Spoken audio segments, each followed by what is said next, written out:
esta enseñanza le hemos titulado El falso recibimiento de un rey. Ya vamos a ver por qué. Se escucha fuerte, se escucha extraño, pero ya vamos a ver más adelante lo que la Escritura nos enseña. Hay momentos en la vida de todos nosotros, los humanos, que son una mezcla de sensaciones. Por un lado nos sentimos bien, por otro lado nos sentimos mal, por un lado sentimos el sabor dulcito de algo, pero al mismo tiempo sentimos lo amargo de algo. Hay una mezcla de sentimientos cuando un familiar parte, por ejemplo, para otro país. Hay una mezcla de sentimientos de saber que me va a hacer falta, pero por el otro hay una mezcla de que lo vi y sé que va a estar bien. Y en cierto sentido, así fue la última semana de nuestro Señor Jesucristo en la tierra. Todo comenzó aparentemente con lo que pareciera un momento triunfal, pero al final, esa misma gente que lo recibió con bombo, con platillo, días más tarde, pidió y exigió su crucifixión. De esta parte de la Escritura han surgido infinidad de sermones, infinidad de enseñanzas. Algunos caracterizan al burrito porque tuvo el privilegio de cargar a nuestro Señor. La gente habla de este sermón acerca de cómo la gente recibía, cantaba, cortaba ramas de los árboles y ponían sus mantos sobre el camino donde Jesús pasaba. Y se enfatiza y se habla mucho acerca de esto, pero olvidamos lo verdaderamente importante. Y lo verdaderamente importante era quién iba sentado sobre ese burrito. Y cuál era el motivo real y verdadero por lo que todas estas personas actuaban gritando y cantando y diciendo Hosana al Hijo de David, y las personas ponían las ramas en el suelo. ¿Cuál era? ¿O qué era lo verdaderamente importante? Jesús inicia la última semana de vida en la tierra entrando montado en un burrito a Jerusalén. En lo que todos hemos oído y conocido como la entrada triunfal. Cuando tengan sus Biblias, Marcos capítulo 11, versículos del 1 al 11, me regalan un fuerte amén. Cuando se acercaban a Jerusalén, junto a Betfagé y a Betania, frente al monte de los Olivos, Jesús envió 2 de sus discípulos y les dijo: id a la aldea que está enfrente de vosotros, y luego que entréis en ella, hallaréis un pollino atado, en el cual ningún hombre ha montado. Desatadlo y traedlo. Y si alguien os dijere: ¿por qué hacéis eso?, decid que el Señor lo necesita y que luego lo devolverá. Fueron y hallaron el pollino atado afuera de la puerta, en el recodo del camino, y lo desataron.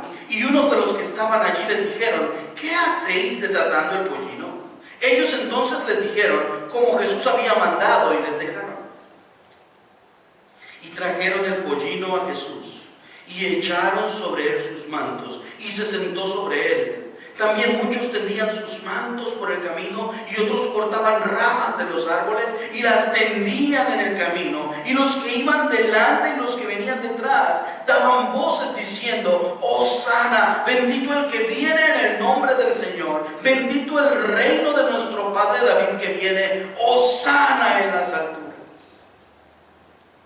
Y entró Jesús en Jerusalén y en el templo, y habiendo mirado alrededor, no olvides esa frase, que al final va a ser importante, y habiendo mirado alrededor todas las cosas, como ya anochecía, se fue a Betania con los 12. Vamos a orar. Padre, venimos una vez más delante de tu presencia a suplicar que puedas ayudarnos a entender el mensaje que quieres que nosotros escuchemos, apliquemos y vivamos en nuestras vidas. Te suplico que tu palabra, Señor, pueda quitar cualquier velo que esté cegando nuestro entendimiento. Que tu palabra pueda animarnos y que tu palabra pueda enseñarnos a ser más parecidos a ti. En el nombre de Jesús. Amén y amén. En nuestros días, si me le bajan un poquito de volumen, por favor. Siento que estoy muy fuerte. En nuestros días, cuando una personalidad o un rey llega a una nación, o un presidente llega a una nación, es recibido con los más altos honores. Se extiende una amplia carpeta o alfombra roja, a través de la cual él camina junto con su esposa, o con algunos de sus ministros en algunos casos. A su recibimiento llegan los funcionarios más altos de cualquier país o de cualquier nación, congresistas, empresarios adinerados, llegan en muchas ocasiones a recibir a este gobernante o a este rey que llega de determinado país. A su vez, hay un vallado formado por soldados o por oficiales o por cadetes que son los encargados también de hacer un acto protocolario de bienvenida. Incluso a muchos de nosotros nos ha sucedido que al viajar a nuestros países, al llegar al aeropuerto, encontramos a muchos de nuestros familiares con las mejores ropas, ¿verdad? Que usted se imaginó que solo dos iban a llegar y llegó toda la colonia a traerlo a usted. Y llegan y algunos tienen flores y algunos hacen unos carteles para recibirle a usted de una manera más barata, pero también con mucha moda. Lo mismo sucedía en los tiempos bíblicos.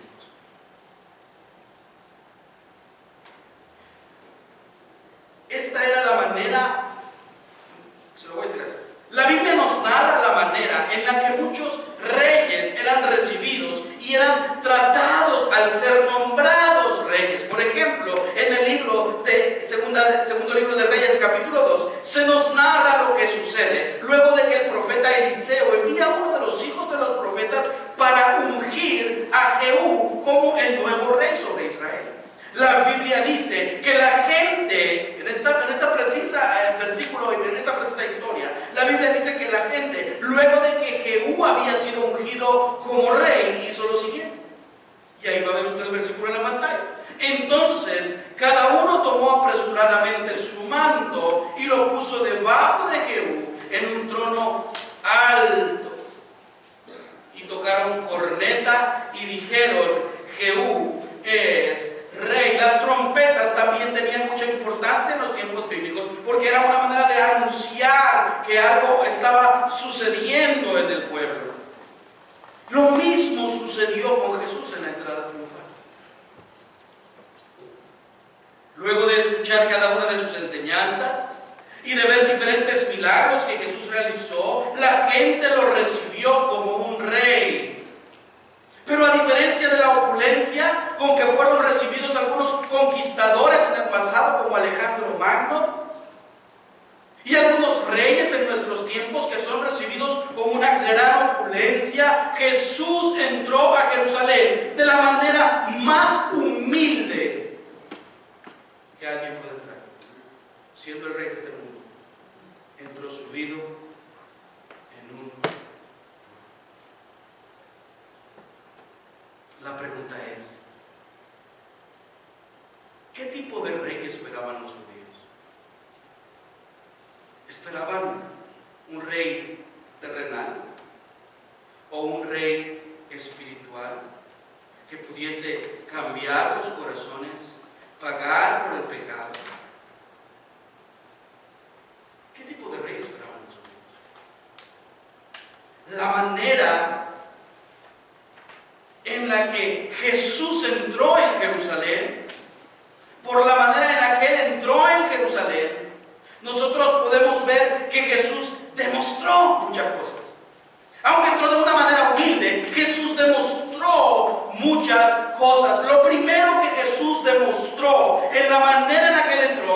por todo lo que habló consecuentemente o antes de, lo primero que Jesús demostró fue que Él es soberano.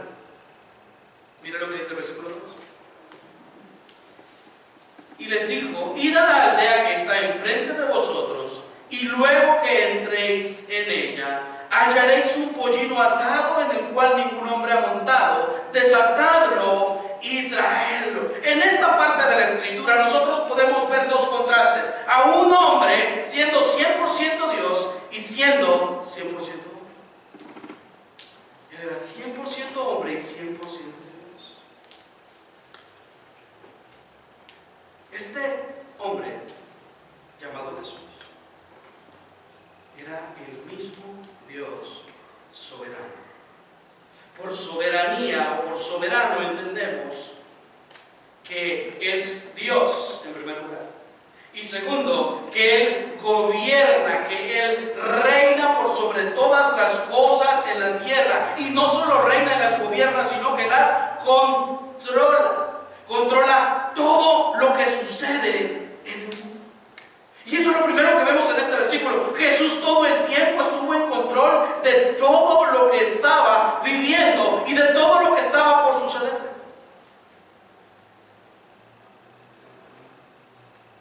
Y además de estar en control de todo lo que sucedía, Él conocía, Él sabía todo lo que estaba sucediendo. Porque Él también era omnisciente.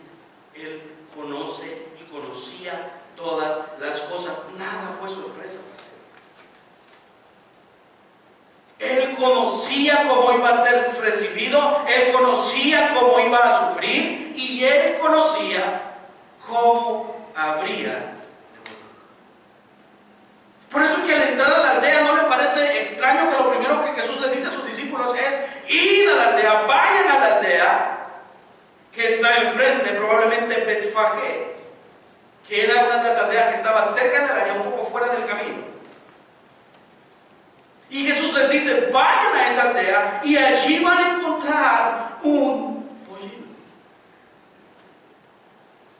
Y no solo les dijo que lo iban a encontrar, sino que les dijo cómo y a dónde lo encontrarían. Yo imagino que los discípulos estaban: ¿cómo así que me están mandando que vaya al otro lugar, a la otra aldea? Y tú dices que ahí va a haber un pollino. Pero si nunca he entrado en esa aldea. No sé ni quiénes viven en esa aldea. No sé ni cómo se ve la aldea. Pero lo que me llama la atención es que la confianza de los discípulos no radicaba en sus propios pensamientos y en sus propias opiniones, sino en la confianza que tenían en Jesús. Los discípulos habían visto cojos sanar, caminar. Los discípulos habían visto leprosos ser curados. Los discípulos habían visto ciegos recibir la vista. Los discípulos habían visto endemoniados ser liberados. Los discípulos habían visto a ese mismo hombre calmar la tempestad. ¿No es acaso suficiente como para poder creer en Él y obedecerle? ¿No es acaso suficiente como para poder ellos obedecer y confiar en sus palabras? ¿Saben por qué? Si Jesús me manda, es porque Él sabe a qué me está mandando. Si Jesús me dice que yo vaya, Él sabe lo que está haciendo. ¿Verdad que es bien feo bien feo tener un jefe que no sabe lo que está haciendo? Mi jefe dijo que lo pinte de morado el carro, pero este carro es dorado. O se equivocó de dedo, pero él me dijo que morado de aquí para acá y de aquí para atrás dorado, no sé. Es difícil ser guiado por alguien que no sabe lo que está haciendo. Pero en el caso de los discípulos era totalmente diferente, porque era fácil confiar en alguien que controla todo, en alguien que sabe todo el tiempo lo que está haciendo, sea malo o sea bueno. Es difícil no confiar o confiar en alguien que no sabe lo que está haciendo. Los discípulos, por el contrario, conocían a Jesús. Y ese conocimiento de Jesús les ayudaba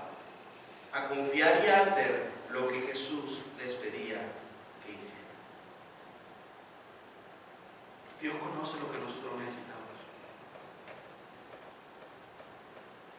Dios sabe y usted sabe lo que Dios le está pidiendo a usted que haga.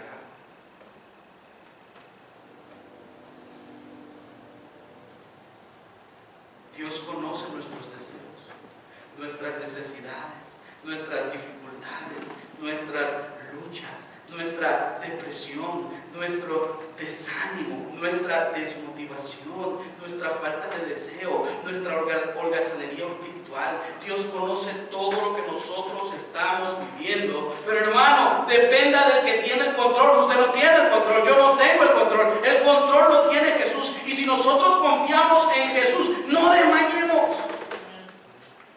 Caminemos. No nos preocupemos, alabamos a un Jesús soberano, a un Jesús que todo lo conoce, que todo lo controla con su poder. Y que ha preparado un camino para cada uno de nosotros.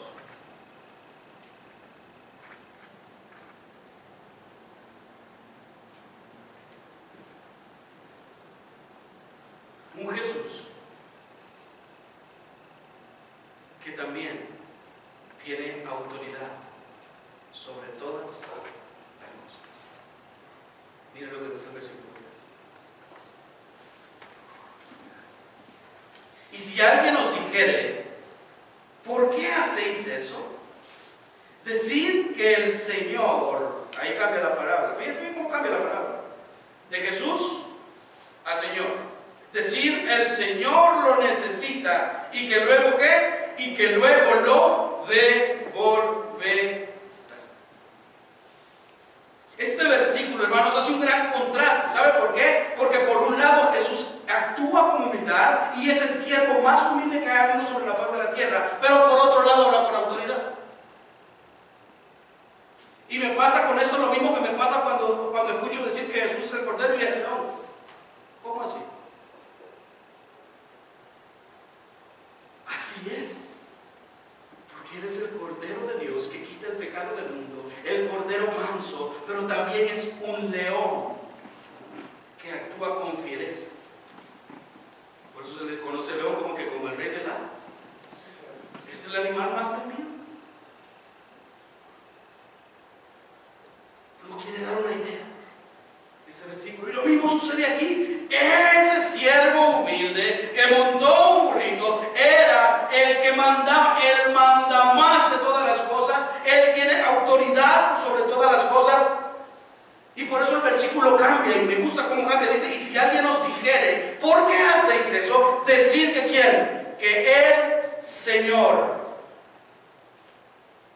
La palabra para Señor en el Nuevo Testamento es Curios, que aunque tuvo diferentes aplicaciones, todas las veces que se usaba esta palabra, se usaba para hacer referencia a Dios. Y denotaba esta palabra, o nos da a entender esta palabra, que hay alguien que tiene autoridad sobre todas las cosas creadas, incluido usted y incluido yo. Por eso Jesús dijo, si alguien le pregunta, ¿por qué van a tomar eso? ¿Por qué van a agarrar ese burrito? Ustedes díganle que el Señor, el dueño de todo, el Curios, al que le pertenece todo, Él lo necesita.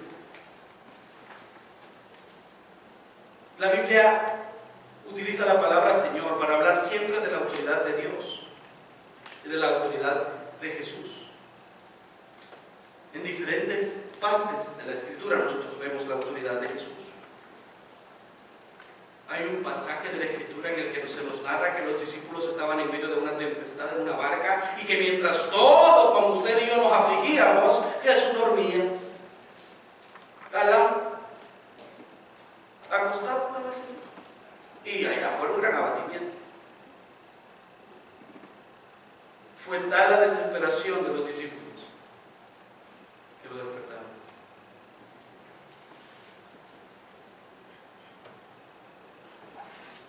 Fue levantándose o despertándose Jesús. La tempestad se calmó. Y no les quedó más que decir, ¿quién es este hombre que aún los vientos y el mar le obedecen?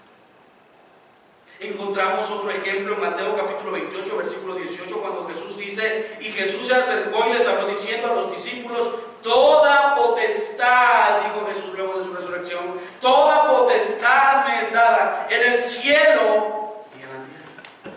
Toda autoridad, no hay nada que se me niegue, no hay nada que yo no pueda hacer, no hay nada que yo no pueda realizar, no hay nadie sobre la faz de la tierra que no obedezca a mi voz.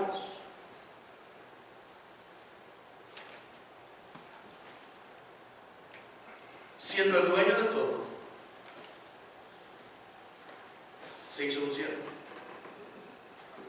Y de eso habla Filipenses capítulo 2. No escatimando ser igual a Dios, se despojó de todo y vivió una vida humilde. Todavía le dice Jesús: díganle que ya se lo voy a devolver.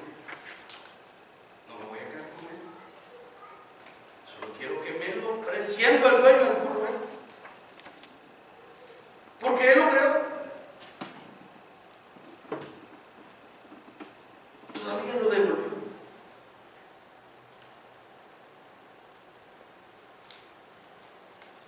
Y muchas veces a nosotros se nos olvida.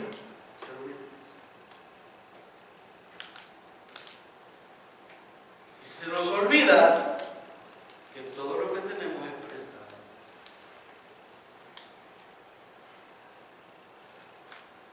Que nuestros hijos son prestados.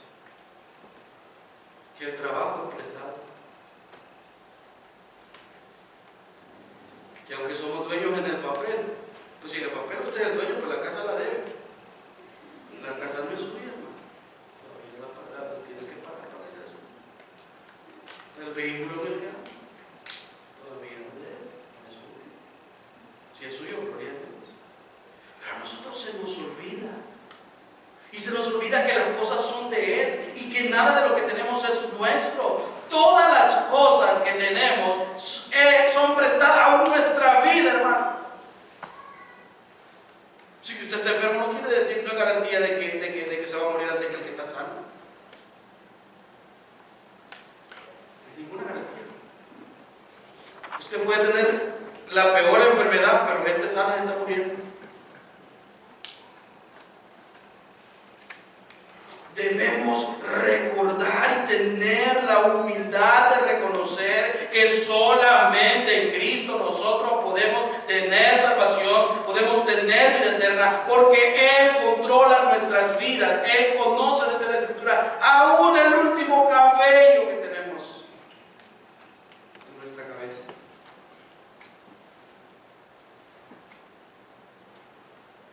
Debemos también reconocer con humildad que lo que Jesús hizo y ha hecho con su humildad, debemos también nosotros hacerlo.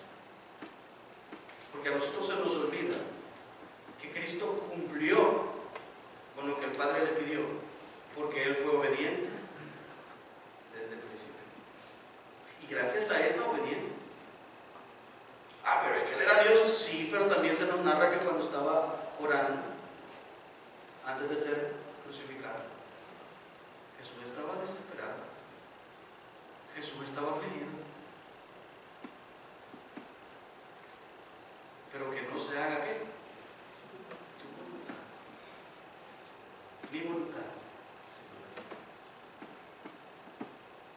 Gracias a esa obediencia es que nosotros estamos bien.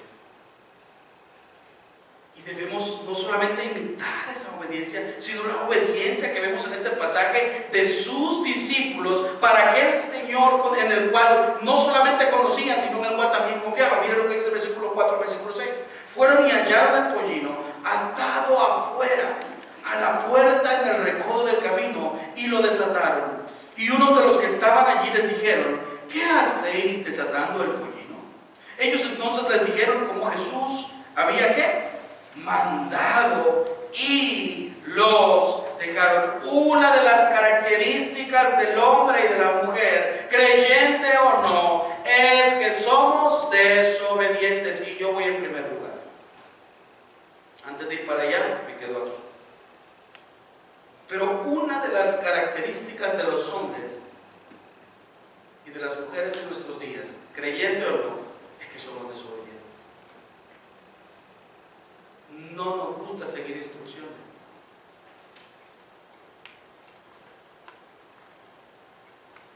No nos gusta seguir instrucciones. Y al leer esta porción, fíjense bien, pensemos en que estamos con Jesús y que Jesús manda a cada uno de nosotros a traer este pollito. Fíjense bien, hubiéramos obedecido. Si tenemos en cuenta que no conozco a nadie allí, no conozco esa colonia o esa ciudad, y si me meto a una aldea que no debo meterme donde son racistas o donde hay problemas o donde venden droga o donde hay mucha delincuencia, ¿cómo voy a ir yo a cierto lugar aunque vos me mates? ¿Cómo voy a ir yo a tomar algo que no es mío? Pensemos humanamente. Porque lo más probable es que van a pensar que me lo estoy robando.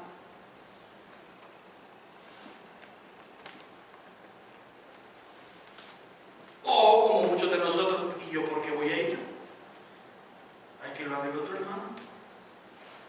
Yo ya sirvo en este ministerio. El hermano no sirve ni que vaya a él. No, Señor, decirle a él que vaya a él. Yo no puedo, estoy ocupado. A mí esa gente de esa área no me cae bien, no me simpatiza, yo no. Y empezamos a poner excusas y excusas y excusas como nosotros quizás las hubiésemos dado. Pero los discípulos no fueron así. Los discípulos fueron ¿qué? Obedientes. Y una de las características, ¿cuántos somos discípulos de Cristo? Amén. No se oye mucho. Bueno, ¿cuántos somos discípulos de Cristo? Una de las características de los discípulos es que son obedientes.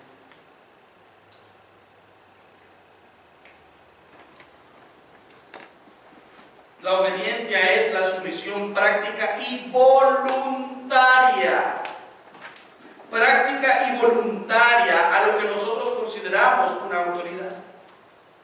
En este caso, la autoridad divina, la autoridad de Jesús. Pero fíjese que es increíble que los discípulos no solamente fueron a hacer lo que Jesús les pidió, sino que a ser preguntados por lo que estaban haciendo. Los discípulos también dijeron exactamente lo que Jesús les dijo que dijeran. En total obediencia y sometimiento a Él. Esta obediencia demuestra que ellos creían en Jesús. Cuando nosotros obedecemos a Cristo, nosotros estamos diciendo que creemos verdaderamente en Él y que estamos sometidos verdaderamente a Él. Pero ¿cuántas cosas hemos hecho mal por nuestra falta de obediencia? O por nuestra desobediencia. ¿Cuántas veces Dios nos ha ordenado que hagamos algo? Y por desobedientes no lo hemos hecho. ¿Cuántas veces Dios nos ha pedido que colaboremos en algo? Que sirvamos en algo, que ayudemos económicamente en la obra, que hagamos lo que Él nos está pidiendo que hagamos. ¿Y sabe por qué no lo hacemos? Porque nuestras vidas aún no están sometidas por completo a Cristo y a su señorío. ¿Por qué? Porque su voluntad está todo el tiempo en contra de la voluntad de Dios. Su voluntad choca con mis deseos. Su voluntad choca con lo que yo quiero hacer. Su voluntad choca con lo que sea que usted quiera hacer, que esté en contra de lo que Dios y su voluntad nos pida. Por eso es que nunca lo podemos hacer. Y entonces, ¿qué debemos hacer para que mi voluntad pueda estar alineada a la voluntad de Dios? Debemos morir a nosotros mismos. Si queremos llevar fruto, debemos morir a nosotros mismos. Por eso Juan 12:24 dice: de cierto os digo, que si el grano de trigo no cae en la tierra, ¿y qué pasa? Y muere, queda solo, pero si muere, lleva mucho. Nuestra voluntad, nuestra carne, nuestros deseos, nuestra desobediencia debe morir para poder llevar mucho.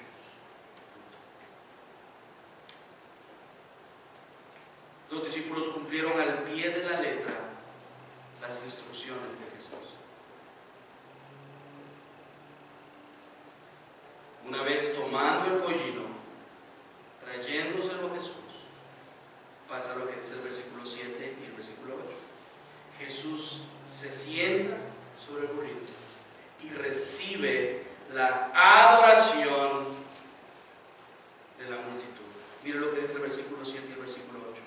Y trajeron el pollino a Jesús y echaron sobre él sus mantos y se sentó sobre él. También muchos tendían sus mantos por el camino y otros cortaban ramas de los árboles y las tendían por el camino. Hermano, la gente ponía mantos sobre el camino donde pasaría Jesús. Y ahora usted entiende de dónde sale la tradición de las alfombras. Es un simbolismo. La gente ponía sus mantos para que Jesús pasara sobre ellos. Como ya dije antes, eso es lo que se hacía cuando era alguien denominado o nombrado rey. Recibía la adoración del pueblo. Por adoración entendemos que es la reverencia, devoción y honor ofrecidos a un ser considerado superior o divino. Pero yo creo que debemos pensar antes de continuar, porque creo que hay una pregunta que deberíamos hacernos nosotros. ¿Es esta adoración, o era, o fue esta adoración genuina hacia Jesús?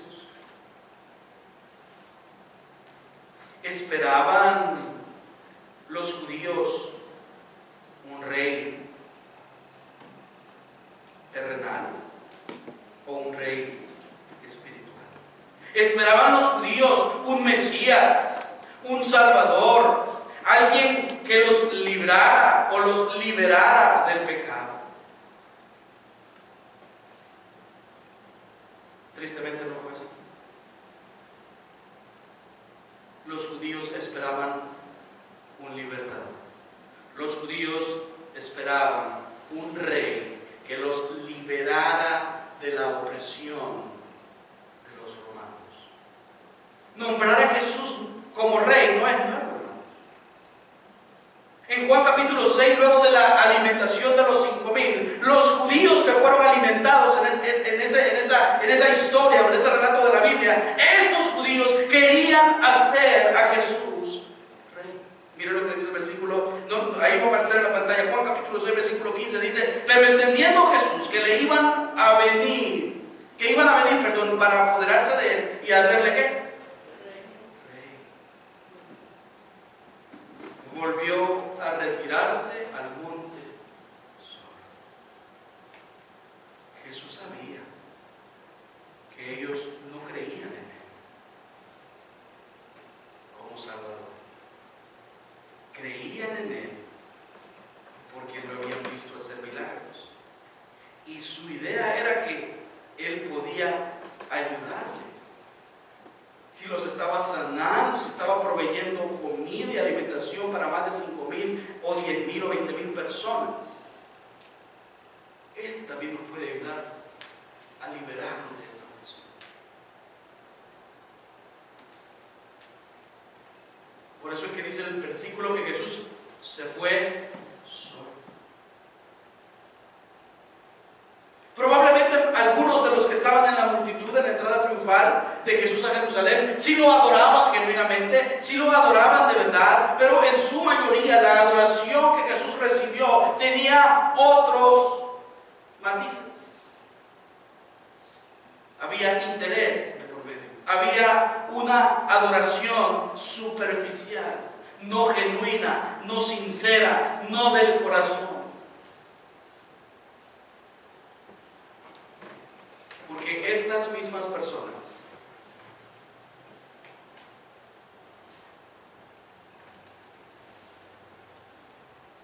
son las que días más tarde estaban delante de él, gritando: suelten a Barrabás, liberen a Barrabás, preferimos a Barrabás. Usted no puede adorar a alguien y a la vez pedir que lo crucifiquen, porque entonces su adoración es falsa, no es real. Usted no cree. O nuestro corazón adora verdaderamente a Jesús, o nuestro corazón está con Él, o nuestro corazón no está con Él. Por eso Lucas 11:23 dice: el que no es conmigo, contra mí es, y el que conmigo no recoge, dice la Escritura, desparrama. Dice el versículo 9 de Marcos capítulo 11, que la gente gritaba: Hosana, bendito el que viene en el nombre del Señor. La palabra Hosana en el hebreo quiere decir: sálvanos ahora, sálvanos ahora. Pero no del pecado, sino de la opresión.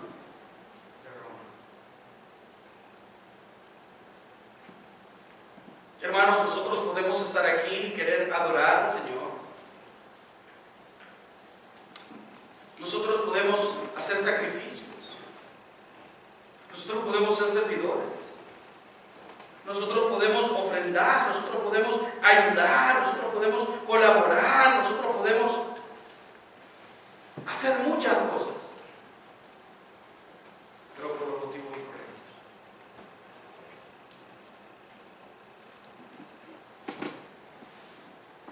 Podemos adorar al Señor y aún así no hacerlo de corazón,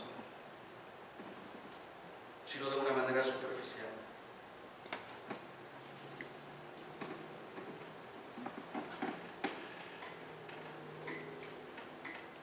La pregunta es: ¿mi necesidad de ir a la iglesia es por el deseo que yo tengo de aprender de la palabra del Señor y de tener comunión con mis hermanos? Mi servicio tiene el fin exclusivo de agradar y adorar verdaderamente a Dios. La oración o mi vida de oración que tengo dentro de la iglesia y fuera de la iglesia es el medio que utilizo yo para conocer más de nuestro Dios. O mi oración es una lista egoísta de peticiones y deseos.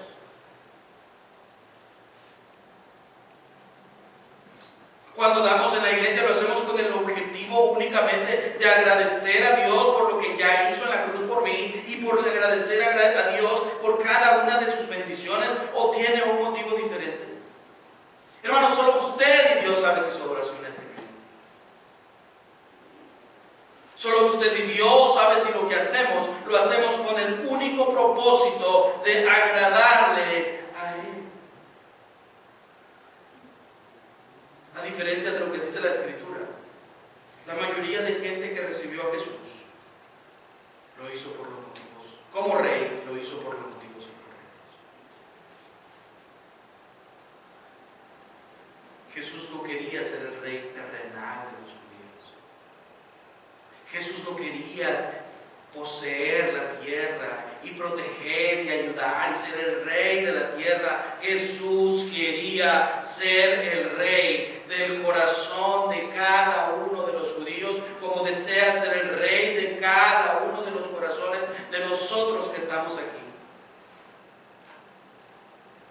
Él quiere gobernar nuestra vida no solo de afuera para adentro, sino de adentro. Porque una vez cambiando el corazón, todo lo demás va a cambiar. Por eso Jesús, mire lo que dice el versículo 11. Y entró Jesús en Jerusalén y en el templo Y habiendo mirado alrededor todas las cosas, como ya anochecía, se fue a Betania con los 12.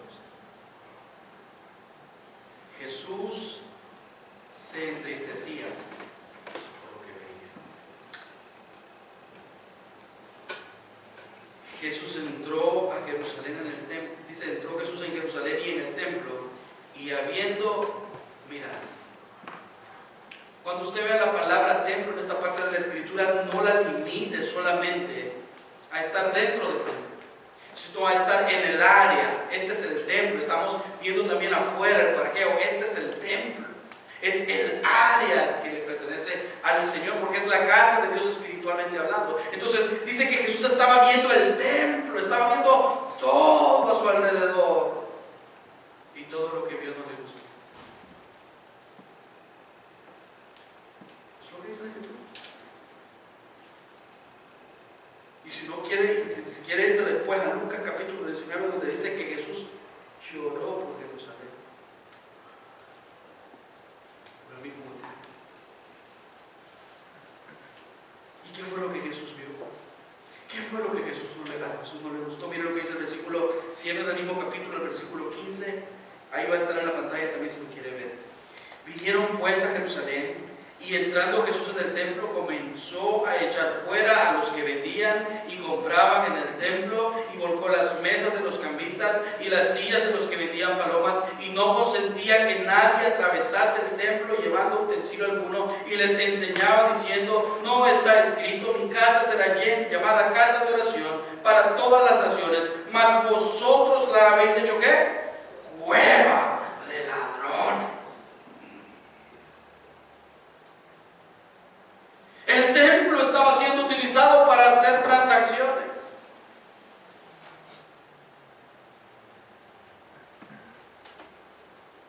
Para llevar y para traer mercancía.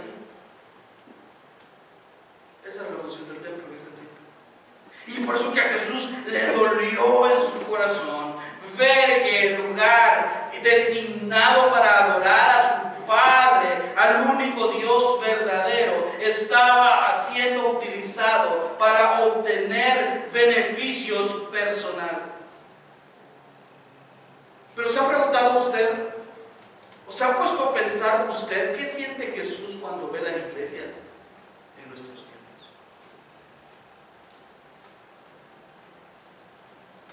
¿Qué ve Jesús en los templos?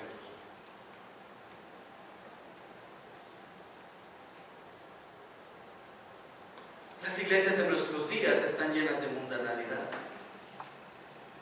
Las iglesias de nuestros días tienen pensamientos, filosofías que no están radicadas en la Biblia, que no están fundamentadas en la Biblia.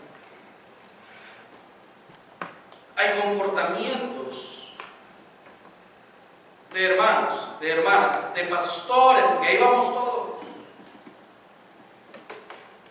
que probablemente a Dios no le agrada. ¿Qué está mirando Dios en las iglesias hoy?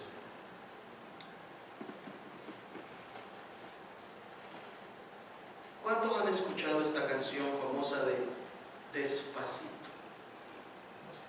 No me digan que no, a todos la han oído. Todos la han escuchado. Pues hace unos meses unos jóvenes de una iglesia cristiana neopentecostal tuvieron la brillante idea de utilizar la misma canción, pero agregarle letra cristiana.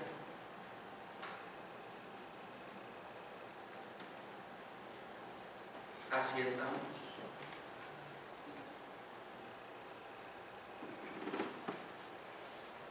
¿Qué relación tienen las tinieblas con Dios? Y vuelvo a preguntar, ¿qué ve Jesús en este templo hoy? ¿Qué ve Jesús en este templo hoy?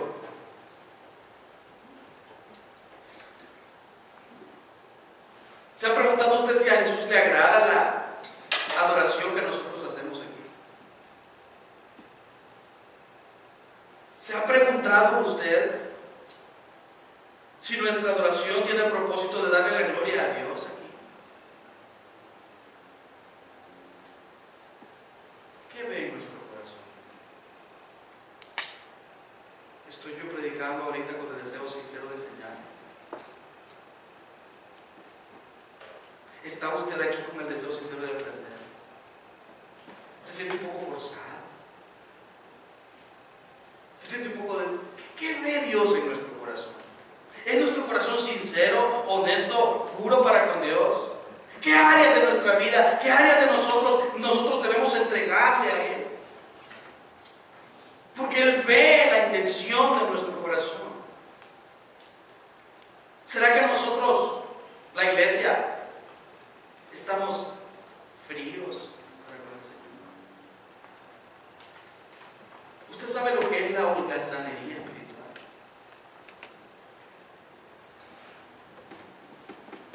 Porque eso se refleja en nuestras vidas. Eso se refleja en nosotros. ¿Qué ve Dios en nuestro corazón? Nosotros se nos olvida muchas veces. Ve un corazón, Dios, no regenerado. Ve un corazón, Dios, que aún no se ha arrepentido. Y si eso es así, hermano, tenga cuidado. Porque entonces Dios no lo va a tomar en cuenta a usted ni a mí cuando Él regrese.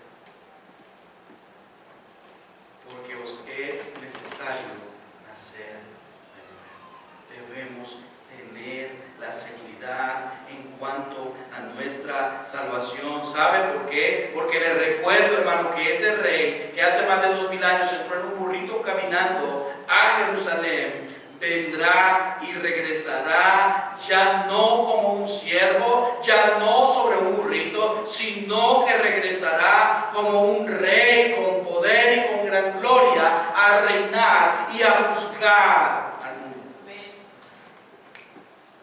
Si usted no se ha arrepentido de sus pecados, este es un buen día para hacerlo.